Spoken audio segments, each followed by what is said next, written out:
E aí pessoal, tudo bem? Bem-vindos ao canal.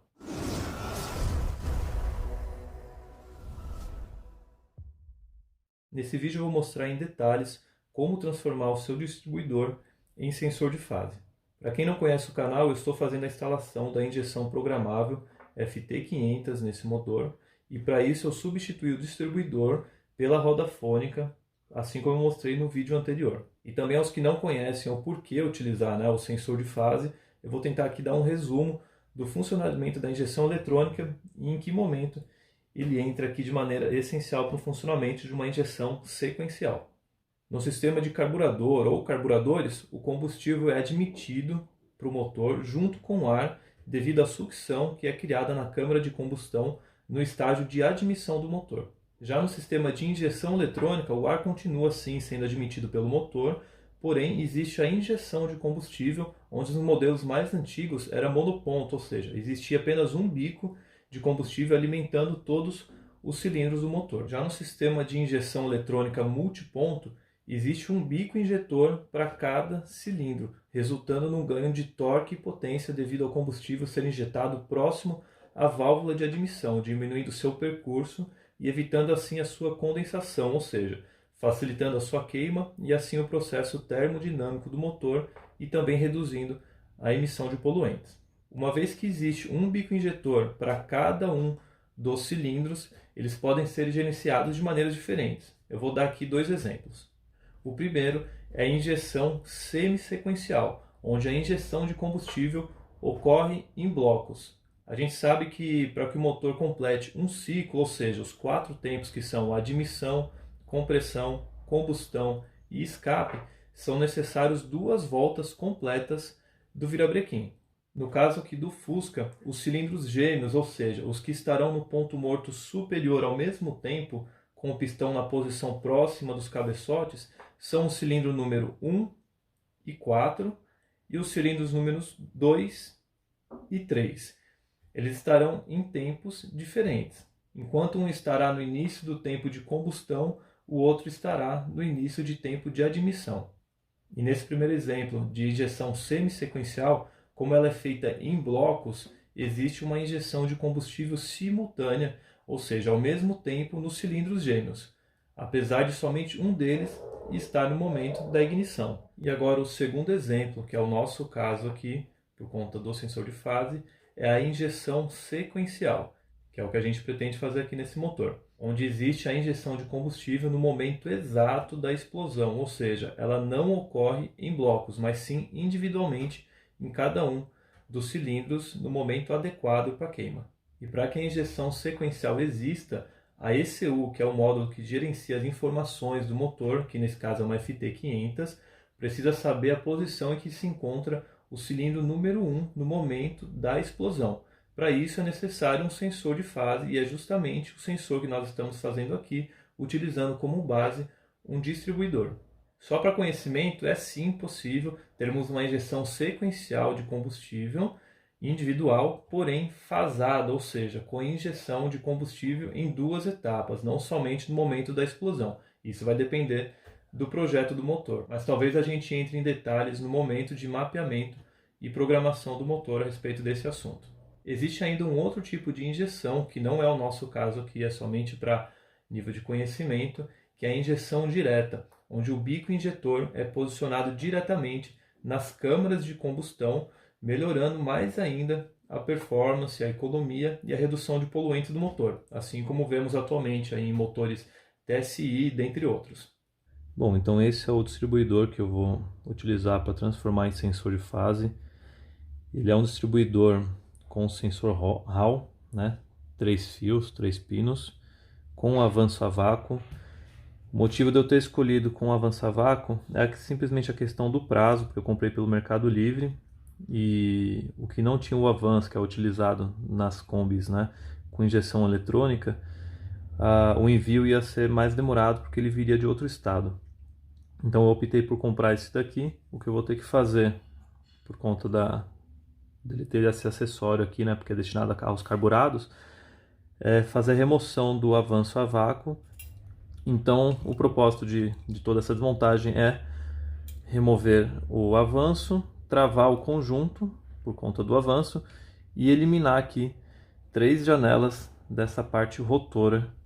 Necessariamente não tem que ser essa janela, de acordo com as instruções que o Marcelo me deu, que ele recebeu do suporte da Feutech com relação à utilização e adaptação desse distribuidor ou de qualquer outro similar, transformando em sensor de fase. Novamente, obrigado, Marcelo, pelo suporte, pela ajuda que você está me dando, né? E, além de tudo, com o baseamento ainda, fazendo uma consulta diretamente para a Feutech. Então, só para quem não está habituado, quem não conhece, né?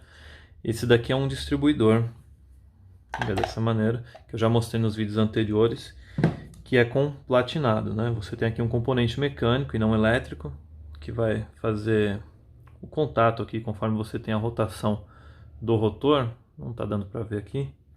Você tem os 4 ressaltos no rotor que fazem a abertura. Deixa eu ver se consigo mostrar. A abertura e o fechamento, ó, dá para ver, ó, ali do platinado, né? Posterior a ele existe um modelo que não utiliza o platinado, que é similar a esse daqui, onde você tem também um rotor, porém um rotor de um modelo similar, que o pessoal chama de aranha.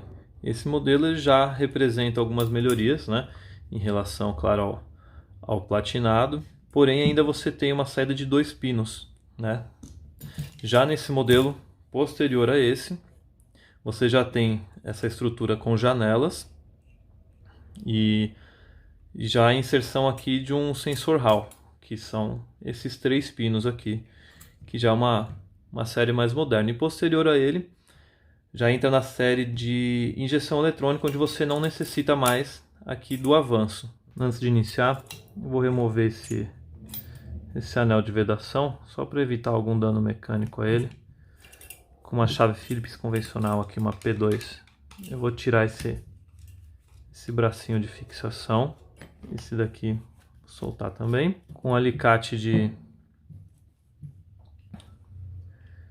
circlip aqui, eu vou tirar essa trava.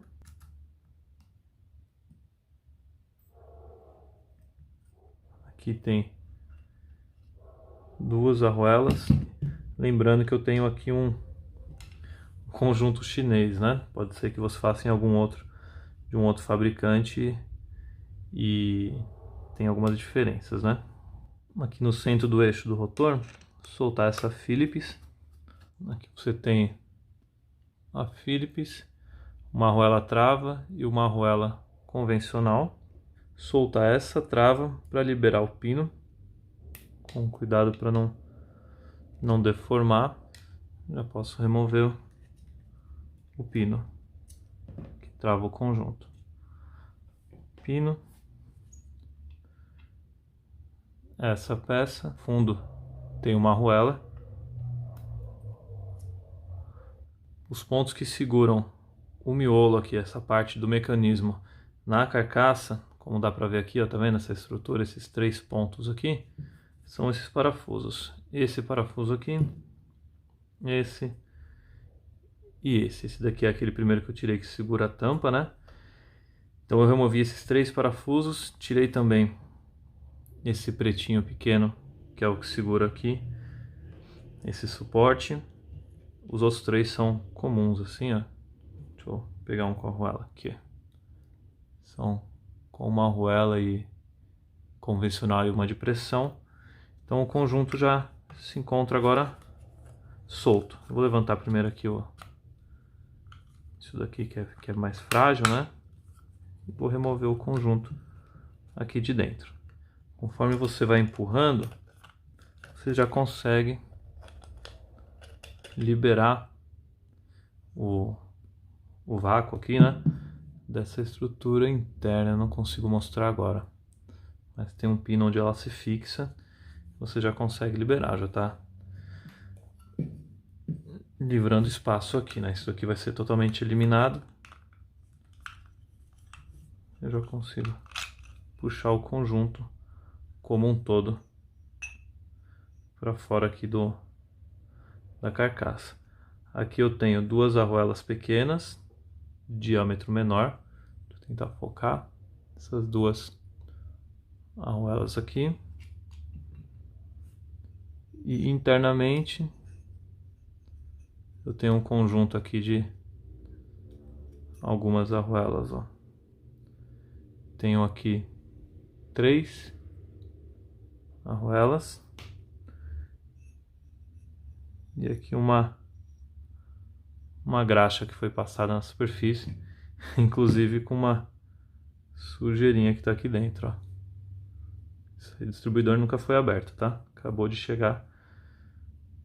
Essa é a visão da parte interna da carcaça aqui do distribuidor. Ele desmontado dessa maneira. Esse daqui é o funcionamento do avanço que eu vou travar, né? Conforme eu faço força, dá pra ver essa mola aqui trabalhando. Só para conhecimento mesmo. Vou começar removendo a mola. Vou fazer a separação do conjunto. Vou ver também essa trava. Mesma coisa vou fazer desse lado aqui. Vou tirar as 2 molas. Isso aqui é só puxar. Lá na carcaça do motor, onde o coletor é fixado, né? Existe uma galeria que é para passagem de óleo, que faz contato, que tem uma ligação com essa galeria que leva até esse orifício. O intuito dessas passagens é fazer a lubrificação dessa bucha e dessa bucha aqui. Ambas têm cerca de, acredito que uns 12 milímetros de largura. Uma fica localizada aqui e outra aqui. Entre elas tem um vão maior, né, um diâmetro maior, onde fica uma espécie de feltro. Dá para ver ele aqui através do orifício. É um feltro numa tonalidade amarelada. Acredito que ele esteja lá para que seja mantida, né, a lubrificação nessa bucha, na superior, pois são elas quem vão apoiar aqui o rotor, né, esse eixo. E também para evitar que o óleo chegue até aqui em cima, né, e contamine os componentes. Se isso acontecer, o óleo ainda vai poder escoar por esses 4 drenos existentes aqui no fundo da carcaça. E a mesma coisa acontece também se houver infiltração de água ou qualquer líquido através da tampa do distribuidor ou através dos orifícios ou das próprias janelas existentes aqui. E é por isso que esse O-ring que eu removi dessa canaleta fica localizado acima do orifício, né? Para que o óleo possa chegar até essa galeria, até o orifício, fazer a lubrificação e não passe desse ponto do O-ring para cima, não permitindo que esse óleo vaze aqui para fora. A gente vai agora para os serviços principais, que são a remoção das 3 janelas e o travamento do conjunto. Eu vou optar por fazer o travamento, porque quando eu for fazer a remoção da janela, eu tenho uma área maior para fixação na morsa, enfim, para eu trabalhar o conjunto. Basicamente, o travamento do conjunto é feito para que seja eliminado esse movimento aqui, que antes serviria para o avanço, certo? Eu vejo aqui que a maneira mais fácil e eficaz do pessoal poder fazer em casa, qualquer um consegue fazer, é utilizando pedaços de arame mesmo, né? Travando esses pinos na carcaça, eliminando esse movimento. Você pode prender, por exemplo, travar ele todo para a direita aqui, né? Prendendo um arame, amarrando o arame desse ponto até esse braço, mesma coisa no oposto, daquele ponto até o braço. Algumas voltas de arame vão ser com certeza suficientes aí. Você poderia também soldar, porém aqui tem a questão de temperatura, né? Se você não desmontar o conjunto para não aquecer essa superfície que é plástica, né? Os componentes aqui podem se deteriorar. Ou qualquer outro método, furando aqui a lateral, furando aqui, fazendo um furo passante e colocando um pino. Esse eu não acho tão legal porque questão de fragilizar um pouco esse eixo, né? Embora também não apresentaria um problema. Acredito que não tem carga sobre o conjunto. O que eu vou tentar fazer aqui é o seguinte. Uma vez que eu posso cortar qualquer janela, não necessariamente a do cilindro número 1, enfim, eu vou girar ele dessa maneira Vou travar o conjunto com o parafuso aqui em cima para que não tenha movimentação.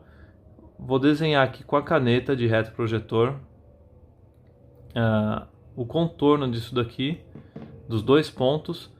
Vou desmontar e tendo esse desenho aqui eu vou fazer uma furação compatível com esse pino. Assim eu vou conseguir fazer o travamento, com certeza de forma definitiva aí, e vai ficar bem firme.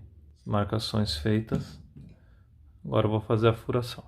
Lembrando sempre de proteger o eixo com uma borracha ou similar quando prendendo na morsa, para evitar algum dano, né?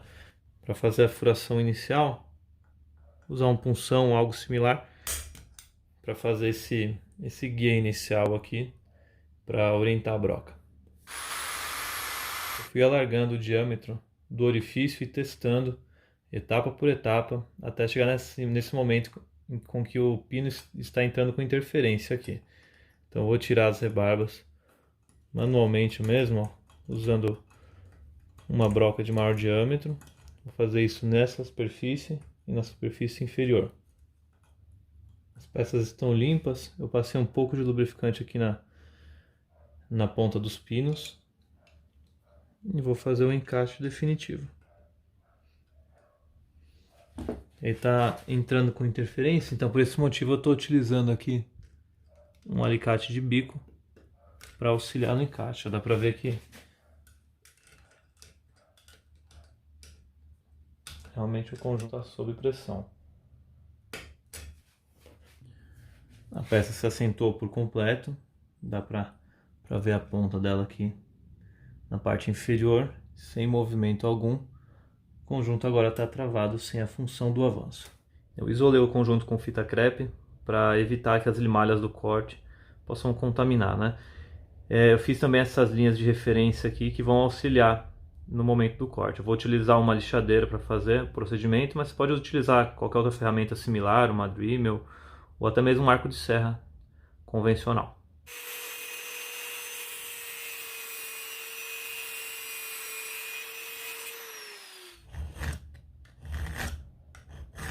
As três estruturas removidas, permanecendo somente essa daqui, que vai servir então de sinal de fase aí, né, dando o posicionamento do virabrequim. Nessa região onde foi removido o banho do metal, para evitar corrosão, vou utilizar uma camada de Oxy Black e vou neutralizar e remover ele com água desmineralizada, mas você pode fazer o mesmo princípio passando uma camadinha de tinta aqui, só para evitar a corrosão.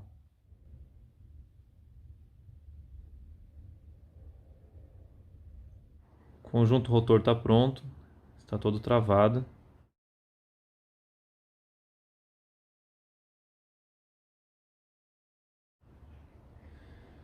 Eu cortei também o topo aqui, porque no momento que eu for fazer a tampa, eu tenho a condição de deixá-la um pouquinho menor ainda. Um detalhe, quando for fazer a limpeza, se atente quanto à limpeza nessa região interna e nas costas aqui desse sensor. Mesmo tendo isolado totalmente com fita crepe, algumas limalhas ficaram presas aqui, imantadas, né, no ímã aqui desse sensor. Então se atente quanto à limpeza para não influenciar aí no funcionamento. No momento da desmontagem, acabei não falando, mas eu fiz uma linha de referência da carcaça em relação ao rotor. Isso vai me auxiliar agora no momento da montagem. Eu vou instalar as arruelas. Estou passando aqui uma camada fina de graxa nas duas primeiras arruelas. Graxa também nessas outras três. Vou passar um pouco de graxa aqui onde elas fazem o assentamento.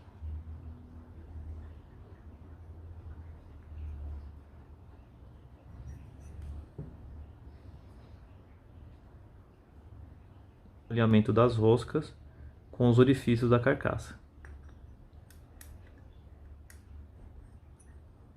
Antes de encaixar com uma chavinha de fenda pequena, eu encaixei os fios por baixo dessa estrutura plástica para que eles fiquem protegidos da parte rotora e não tenham um dano aí. As roscas do rotor já estão alinhadas na carcaça, nos três pontos, e os fios também orientados abaixo daquela peça plástica, né? O rotor está girando livre. Agora eu só vou instalar os parafusos de fixação. No meu caso específico, A princípio eu iria utilizar a mesma tampa. Você pode fazer dessa maneira. Eu ia cortar aqui essa estrutura, né? Fazer um preenchimento com uma espécie de uma resina, um araldite, algo do tipo, e fazer a pintura da tampa. Dá para você fazer também, se você quiser diminuir essa altura dela, né? Porque ia ficar uma grande sobra. Então dá para você também cortar uma seção central aqui e rebaixar o conjunto após ter feito o corte, porque aqui você tem um perfeito encaixe, né? Você orientando pelo... Você tem um perfeito encaixe dessa estrutura aqui. Teria que ter o cuidado só de tampar os orifícios que ficam aqui, essas janelas. Aqui eu tirei uma tampa, eu já vou explicar porque eu vou cobrir o conjunto completo. Mas ele vem com uma tampa, mas você teria que confeccionar outra tampa aqui. Enfim. E usar as próprias presilhas originais, né? Aqueles bracinhos mecânicos para travar nesse ponto e no lado oposto. No meu caso eu não vou fazer mais dessa maneira. Eu vou utilizar uma outra tampa que eu vou mostrar na sequência. Então por esse motivo eu vou montar o conjunto somente fazendo a instalação desses 3 parafusos para travar a parte mecânica. Eu eliminei a arruela de pressão e substituí pela trava química, porque eu quero diminuir o diâmetro externo daqui da carcaça. É uma pequena diferença, né? Mas eu ganho aqui cerca de 2 milímetros para poder revestir depois o conjunto externamente. Na ponta do eixo já instalei a arruela com graxa nas faces de contato. Na sequência instalo essa peça e o pino que trava o conjunto. Para fixar o pino é instalada essa outra trava aqui.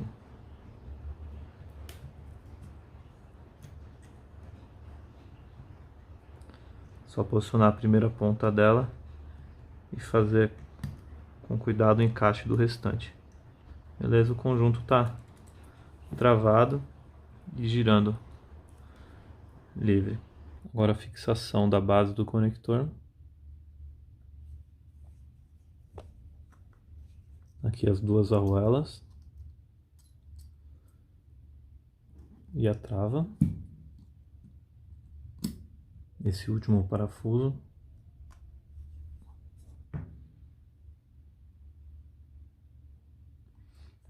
E agora o O-ring. Beleza, aqui já está pronto. Encaixado naquele orifício do eixo de acionamento é posicionada essa pequena mola, encaixada daquela maneira. Agora é só fazer o encaixe do conjunto. Lá no eixo, internamente, ele tem uma ranhura para fazer o encaixe desse ressalto aqui. Como dá para ver, ele é fora de centro, tá vendo? Então, fazendo o alinhamento da maneira apropriada, é só fazer o encaixe. Eu já lubrifiquei aqui o anel de vedação, o diâmetro interno. Vou fazer aqui só para exemplificar, porque ainda está faltando aquela trava que eu não tenho ainda. Preciso adquirir a trava de fixação do sensor de fase ou do distribuidor, que é fixada aqui por uma porca, né? Posteriormente você faz o aperto aqui para travar o conjunto na posição que você deseja. Então eu vou fazer só um encaixe aqui agora e vou partir para a parte de confecção da tampa. Como eu já falei, você pode utilizar a própria tampa, né, para fazer a função de vedação lá do conjunto ou qualquer outra coisa similar que cumpra com a função de vedação. No meu caso, eu pensei em utilizar uma peça que faça a vedação adequada, né, que não fique tão cheia de detalhes, que fique prático também. Eu pensei nisso daqui, ó. Esse daqui é uma carcaça de um filtro. Eu utilizei esse filtro com esse código, porém pesquisando eu vi que os filtros seguem um certo padrão de diâmetro, né? Uma medida abaixo dessa daqui já não encaixaria. Essa daqui é a medida mais apropriada. Se eu achasse um com diâmetro cerca de meio centímetro menor, seria perfeito. Ele ficou um pouco largo, mas eu vou calçar lá e já mostro qual que é a minha ideia. E então basicamente eu cortei ele próximo da junção. Ele era realmente dessa altura. Eu tenho até outro aqui que era um pouco maior, né? Tem de vários tamanhos, com válvula interna ou não, isso aí não importa. Então tá aqui, ó, o filtro tá cortado. Eu fiz uma linha de referência aqui, onde eu vou fazer um corte para poder vestir sobre aquele conector, né? De onde saem os três pinos. Então vou calcular mais ou menos agora a altura que eu pretendo deixar, fazer um corte, encaixar ele lá e dar sequência. Feito o corte da vertical para acomodar o conector, vou fazer um corte agora na horizontal, deixando o conjunto um pouco menor.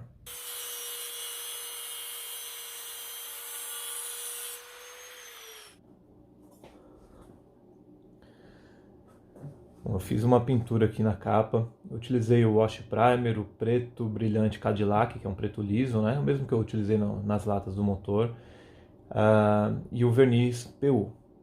Eu fiz aqui uma colagem de 2 camadas de borrachas bem rígidas, né? Para que eu tivesse uma espessura adequada para eu calçar, para eu encaixar a capa de maneira que ela fique bem travada, bem firme, né? Para quem quiser utilizar a mesma borracha, essas são sobras de borracha que eu utilizei lá no cofre do motor, aquelas que fazem o contato aqui nas latas do motor, fazendo a separação do ar quente do ar fresco, né? Então, e ainda posteriormente, se com o tempo, talvez gerar alguma folga aqui no encaixe da tampa, eu já deixei expostos aqui uma rosca que sobrou, que é na carcaça do distribuidor. Posteriormente, se eu precisar travar, eu consigo ainda fazer um travamento mecânico utilizando um parafuso aqui por fora da capa. Eu deixei uma referência aqui, que eu sei que nessa marca ela está a 35 mm de centro a centro aqui, e nesse alinhamento. Então, não preciso nem posteriormente tirar a capa, é só fazer o furo. Já deixei a provisão aqui na borracha também, facilitando a passagem do parafuso. De imediato eu não vou pôr, mas talvez posteriormente precise. Então, para encaixar ela, como para entrar com bastante interferência mesmo, eu vou passar uma pequena camada de vaselina para auxiliar no encaixe. Eu fiz a colagem das borrachas, da primeira camada e da segunda, utilizando o adesivo de contato, a cola de sapateiro, né? E acredito que vai atender bem a expectativa aí. Eu deixei a primeira camada passando um pouco mais da borda da carcaça do distribuidor, porque ela vai servir de orientação até o ponto em que eu tenho que descer a capa. Então, ela vai pegar nesse ponto, que é a medida exata que eu calculei para fazer esse corte lateral. Beleza, a capa está instalada em posição no sensor de fase. Para acabamento, eu coloquei essa borracha, que é simplesmente encaixada na borda da capa. Eu vou deixar o código dela na descrição aqui do vídeo. E para evitar que ela se solte, que também seja gerada corrosão, porque ela está com o lábio virado para cima, pode haver um acúmulo de líquidos aqui. No momento da instalação eu utilizei uma junta líquida, né, para motor, e fiz o encaixe dela. Se você também tiver interesse em fazer algo similar, não precisa necessariamente ser a junta, você pode usar silicone, qualquer outro material que vá cumprir com essa mesma função.